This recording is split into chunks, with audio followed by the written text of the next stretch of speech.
Buenos días, ¿cómo estás? Bien, bien, gracias por bueno, este cambio que lo hacemos nada más por el feriado de mañana, pero no queremos dejar obviamente que la gente se vaya sin la información de la semana para tener en cuenta porque hay un seguimiento importante de este bloque, ¿eh?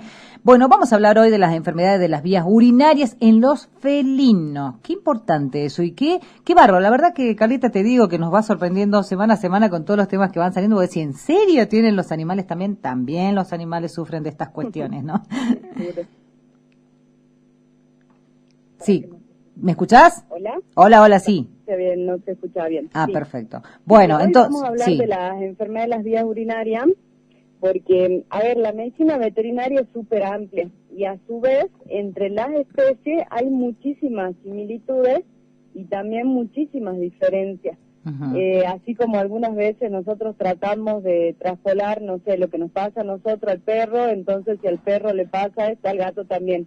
Y la Ujú. verdad que hay veces de que son extremos las diferencias o súper opuestas. El Claro. tema de la patología de las vías urinarias es bastante frecuente en los felinos, tanto en machos como en hembras, pero en los machos es mucho más grave.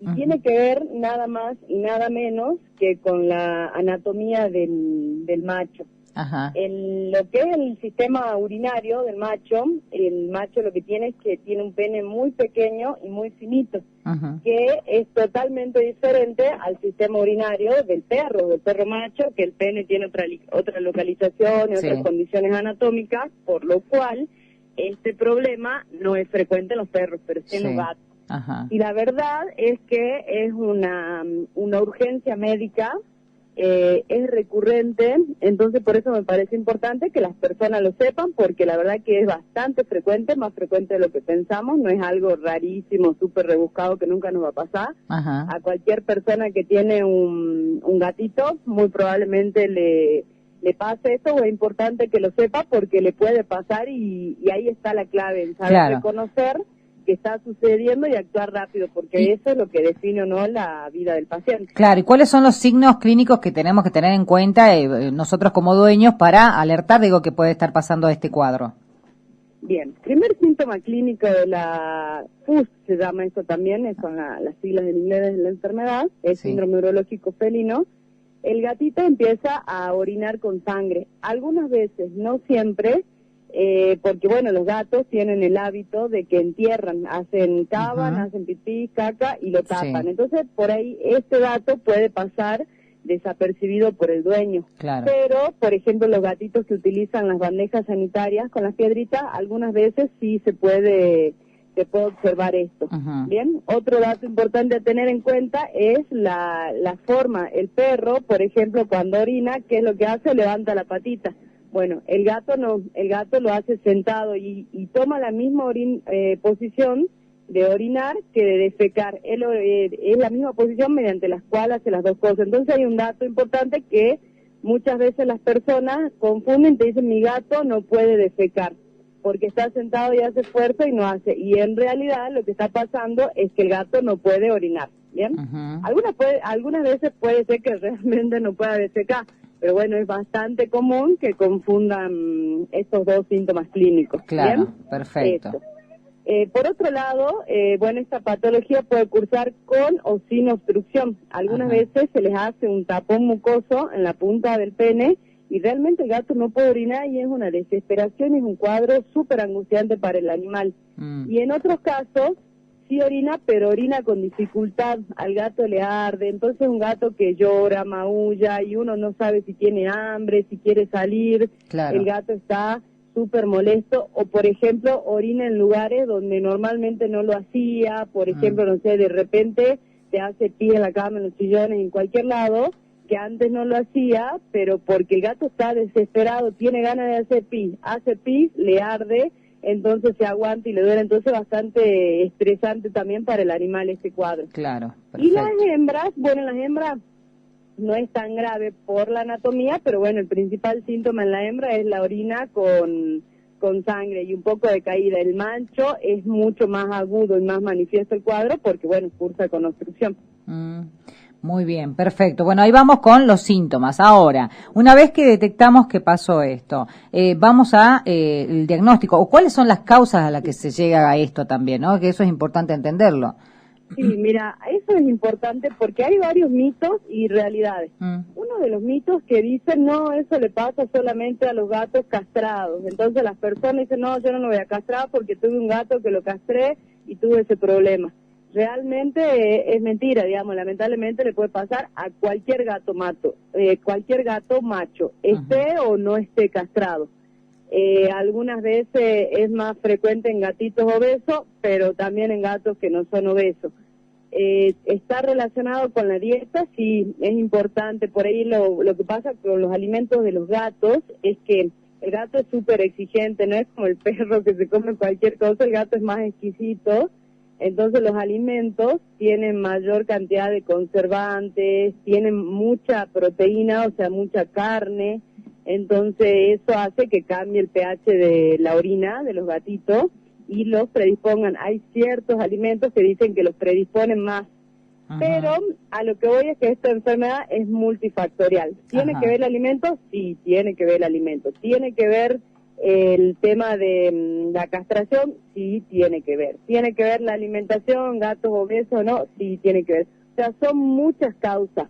Hay veces que gatitos que vienen alimentos específicos para este tipo de problemas, que son los urinarios que se llaman. Sí. Hay gatitos que aún comiendo este alimento, lo mismo se obstruyen. Claro. A lo que voy es de que es importante que la gente sepa que es multifactorial, que le puede pasar a cualquier gato, así como el mejor alimento del mundo. Incluso algunas veces ocurre, está relacionado con el estrés. No sé, llevaron un cachorro nuevo a la casa, otro gato, el gato se estresa, se inmunosuprime, le baja la defensa y ocurre un cambio metabólico en él y, por ejemplo, esto, se ocurre por muchas cosas. Entonces, importante es que cuando está sucediendo, el dueño sepa reconocerlo y, bueno, obviamente acudir al veterinario. Claro, por supuesto. Bueno, entonces, ahí todo lo que tenemos que saber sobre esta situación. Ahora nos vamos a conocer cómo es el tratamiento después. Sí, mira, con respecto al tratamiento, también, como la enfermedad es multifactorial, es múltiple el tratamiento. Por un lado, se les modifica la dieta con alimentos, que son estos los urinarios, que hoy en día hay varias marcas comerciales porque, como te digo, es una enfermedad bastante frecuente, entonces se modifica la dieta.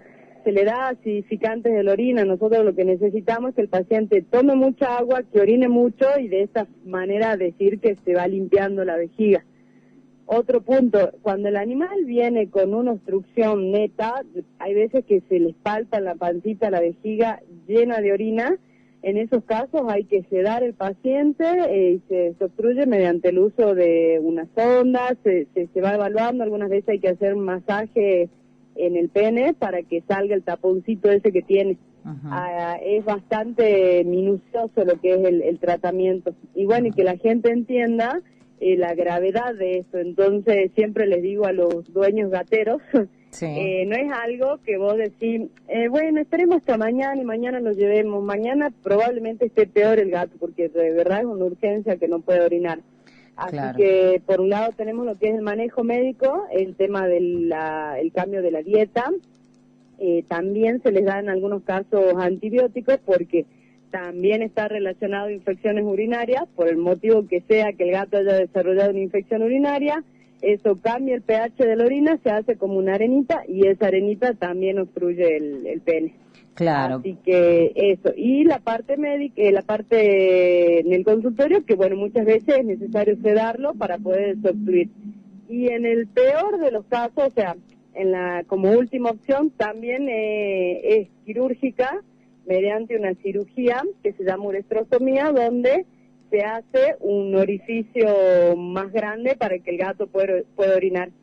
Y esto lo quiero nombrar porque de verdad vienen muchos gatitos con este problema y cuando le hablas de cirugía a las personas es como que no, porque la verdad que la cirugía es bastante invasiva. Hay que amputar el pene del gato y hacerle un orificio más grande y es como que la gente no quiere llegar a tanto, sí. Pero la verdad es que muchas veces es eso lo que le salva la vida, ¿me entendés?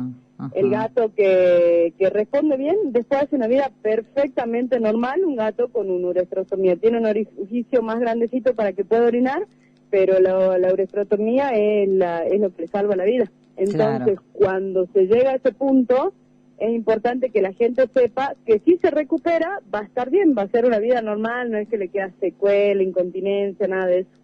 Claro, perfecto. Bueno, ¿esto se puede prevenir? Sí, totalmente. Un componente súper importante es la dieta. Ajá. El tema de la castración, a ver, esto no está directamente relacionado a que el gato esté castrado o no, porque no tiene nada que ver las hormonas. Pero, por ejemplo, un gato que no está castrado es un gato que que se agarra a pelear, que come cualquier cosa, pasa 5 días sin comer. Entonces, básicamente, para cambiar los hábitos, más que nada, se recomendaría el tema de la castración. En el tema de los gatos castrados, también evitar, por ejemplo, el tema del sobrepeso. Y después el control y el estar alerta a esa patología y a los síntomas, apenas empiecen, sí o sí acudir al veterinario. Muy bien, perfecto. En este caso, y hablando de acudir al veterinario, recordemos, Carlita, no sé si quedó algo pendiente con este tema, pero si no, recordemos dónde te encuentran y con este feriado largo, además, cómo van a trabajar. Sí, nosotros por ahora nos encontramos trabajando con normalidad, de lunes a sábado, estamos en horario corrido desde las 9 de la mañana hasta las 9 de la noche. Y el domingo estamos mediodía, hasta la 1. Bien. Cualquier cosa, nosotros nos encontramos en Avenida San Millán, 695, es en la entrada del pueblo. Cualquier duda, cualquier cosa que les surja, nos pueden comunicar en nuestro teléfono, que es el 154-860-854. Y bueno, y esto que lo repito todo el tiempo, pregunten. La gente busca mucho en Internet y algunas veces malinterpreta la información, entonces consulten esto, de verdad que es urgente y el tiempo es lo que define o no la vida del paciente. Perfecto, bueno, muy bien, ahí estamos entonces. Carlita, te agradezco mucho, como siempre, pasemos el número de contacto, ya lo dijo, sí, perdón, estaba ahí justo viendo otra cosa. Bueno, nosotros lo vamos a repetir para que la gente lo tenga en cuenta, para hacer las consultas necesarias por ahí, ahora que va a tener un tiempito para estar más con las mascotas este fin de semana. Gracias, Carlita, como siempre. Bueno, muchas gracias para ustedes y buen fin de largo. Gracias, igualmente, adiós. Nos vemos. Pasó por la sartén por el mango el micro bienestar animal con la veterinaria Carla López. Redes.